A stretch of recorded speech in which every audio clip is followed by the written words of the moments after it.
Thank you for coming. I'm your host, Elizabeth Sargis, and this is a SmartWorks Business Books presentation. My husband, Mark Sargis, and I founded SmartWorks last year as the Bond County Employment Support Group. Through SmartWorks, we connect people to the knowledge and resources they need for job search and work readiness.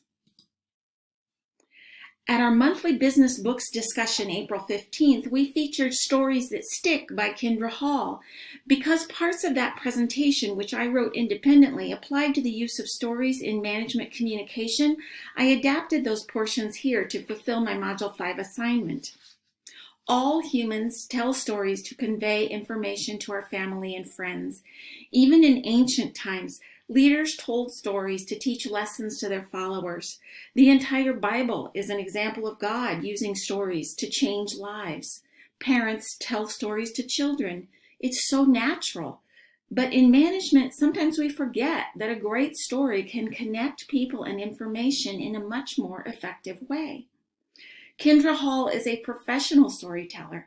She tells her own stories, yes, but she also helps big-name companies and brands harness the power of story to make their businesses more effective. Christian managers would be wise to follow her advice and the example of how God uses stories to have more impact when sharing information with their employees. Hall suggests that we think of story as a secret superpower that anyone can develop. We can use stories to add emotion, authenticity, and transparency to business communication. Christian managers seeking to lead with integrity would be wise to tell stories. But before we discuss what a story is or how to tell a good one, let's talk about what story does. A perfectly placed, impeccably delivered story can transport a person to a place beyond interested, straight past paying attention, and into a state of complete captivation. Sounds great, doesn't it?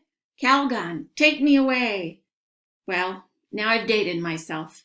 But for the over 50 crowd, I bet you were all immediately transported to a warm bubble bath. How did that happen?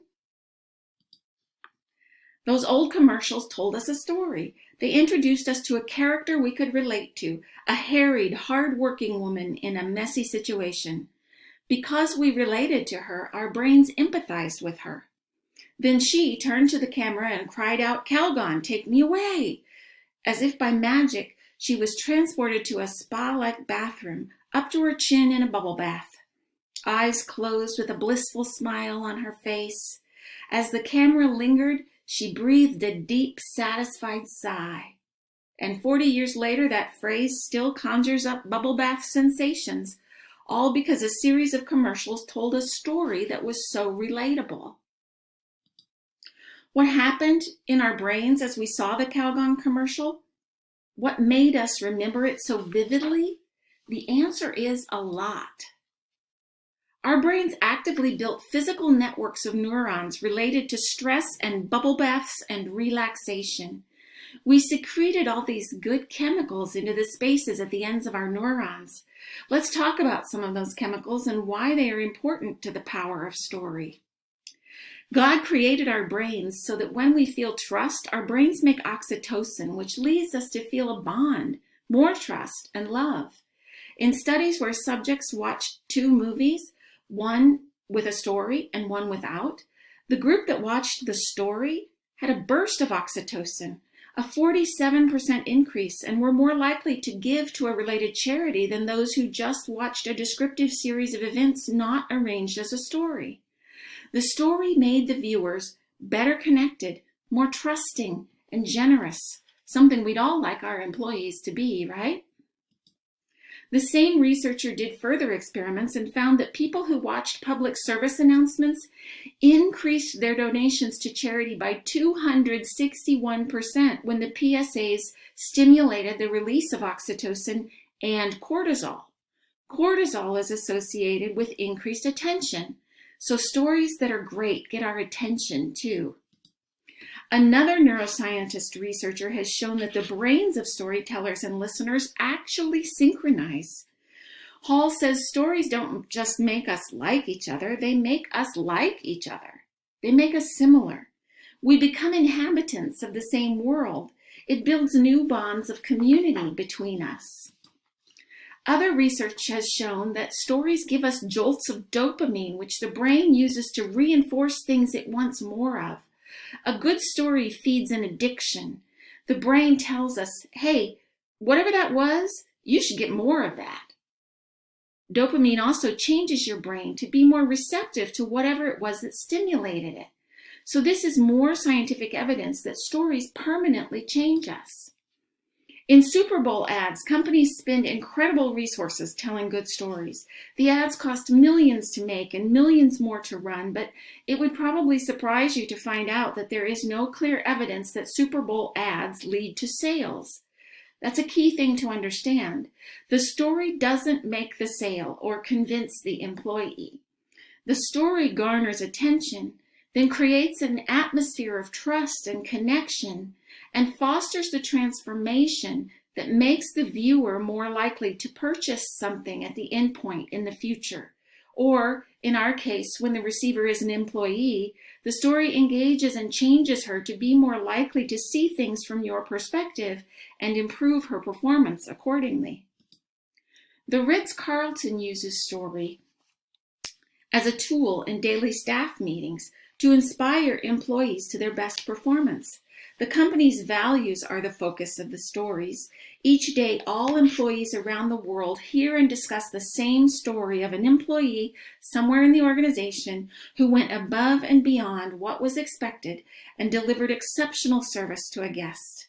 The stories communicate the organization's passion for wowing guests. But what makes one story powerful enough to travel all around the world and inspire thousands of employees? First, let's consider what makes something a story. Many companies today, when asked to tell their stories, fall back on reciting logical information. John did this and the customer was impressed. Mary did that and it went above and beyond the customer's expectations. These are not stories.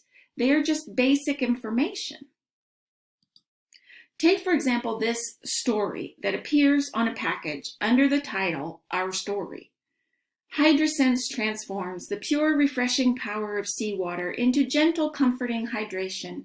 Every drop of seawater, blah, blah, blah, powerful tides and currents, blah, blah, blah, naturally occurring minerals. Then it ends with something about optimal nasal comfort. Is that a story? Not in the least. Let's try again. Here's the story Warby Parker prints on their glasses cleaning cloths. Warby Parker in 100 words. Once upon a time, a young man left his glasses on an airplane. He tried to buy new glasses, but new glasses were expensive. Why is it so hard to buy stylish glasses without spending a fortune on them? He wondered. He returned to school and told his friends. We should start a company to sell amazing glasses for non-insane prices, said one. We should make shopping for glasses fun, said another. We should distribute a pair of glasses to someone in need for every pair sold, said a third. Eureka! Warby Parker was born. Is that a story? Yes. So, what sets storytelling apart? Stories are not just an information download. Instead, stories invite you to imagine something together with other people. And that's why the Ritz-Carlton's stories they use in daily staff meetings make so much difference in their employees' performance.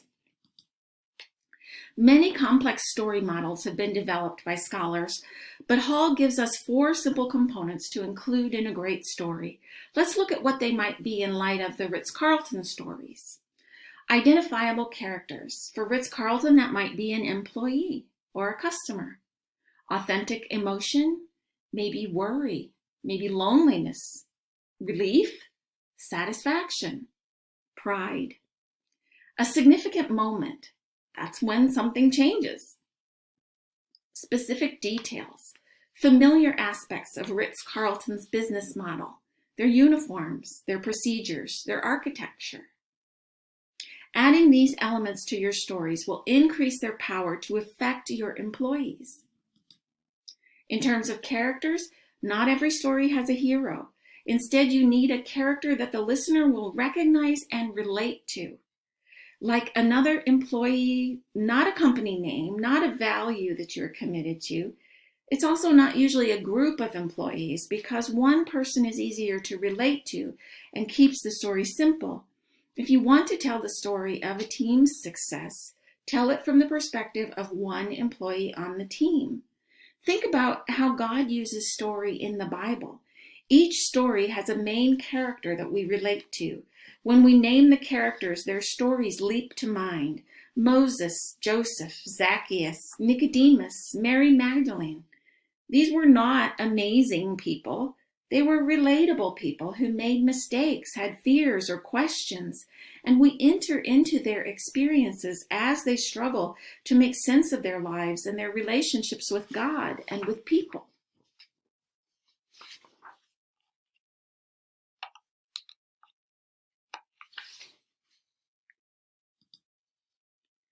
The second component is emotions. Why is a list of events or a timeline not a story? You need emotion. It doesn't have to be dramatic. Simple things like frustration or wonder work well. One reason David's such a powerful story in the Bible is that he shares all his emotions with great transparency and vulnerability. He pours them out in the Psalms. He falls victim to his lust. He feels remorse. He dances in his underwear. David's emotions are vividly shared. Keep in mind when telling your own stories that this key component is not the emotion felt by the listener, such as interest or curiosity. This is the emotion felt or experienced by your identifiable character, the employee at the center of the story. It is what your receiver, or in the case of the Bible, the reader, empathizes or feels along with the character. Also important is to place the story in a specific time, space, or circumstance. When you read that the Warby Parker guy left his glasses on the plane, you immediately relocate into the story. You know exactly how it would feel to be shuffling all your possessions to get situated in your Uber when you suddenly realize you can't find your glasses.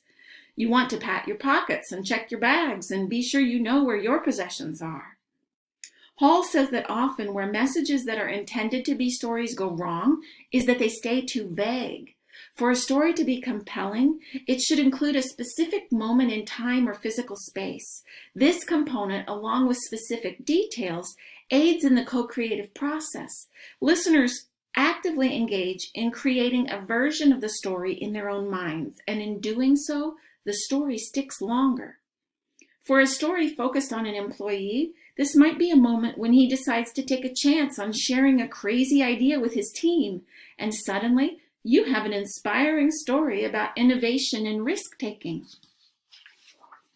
Hall says the specific details component involves the use of specific, descriptive, sometimes unexpected details and imagery that are relevant to the intended audience in an effort to create and draw the listeners into a world that sounds familiar to their own.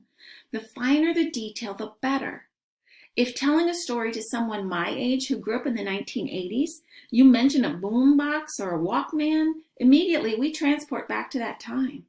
If talking to a group of employees, your story might involve a character sitting at his desk, struggling with a jammed stapler and rummaging through a drawer filled with a jumble of Post-it pads to find his stash of extra staples. You want characters and details in your story that your audience will empathize with. To find them, you will have to empathize with your audience. You have to know something about your employees' life experiences, dreams, struggles. Researching or imagining your audience's lives is an important part of crafting a good story. So empathy will help you create stories that have these elements. Hall actually researched them, and her studies showed that ads that have even one of these four components were judged to be more compelling, entertaining, memorable, persuasive, and captivating than information presented without these components. Ads that had all four scored the best. Oddly, many messages are told without these, even though including them costs nothing and would dramatically increase the effectiveness of the communication. Use these four components as a checklist. Including them in a relatable story could make your messages 63% more likely to positively affect your audience.